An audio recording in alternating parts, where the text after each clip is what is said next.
Lakasan nyo lang. Gusto nyo may tagahawak ng mic. Oo nga. Ako.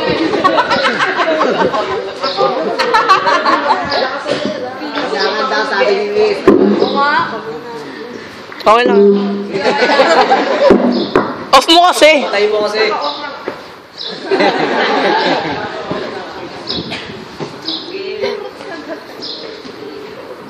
Faith is faith by Group 2.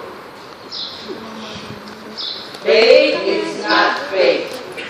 It's believing in something and it's great. Somebody will not believe you, but just have faith and faith will guide you. Faith is just a word until you see its meaning. The meaning is trust, so start believing. Yan na! Oh, sorry, miss. Bakit hindi nila kabisado? Okay, ready? Go!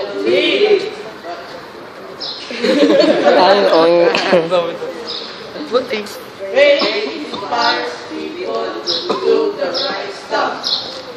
Just faith will make it less rough. You do not have to see to believe, because once you have faith, the right will be released. For us, it's just one thing, but faith in God is Picture lang everything. naka. Picture lang po.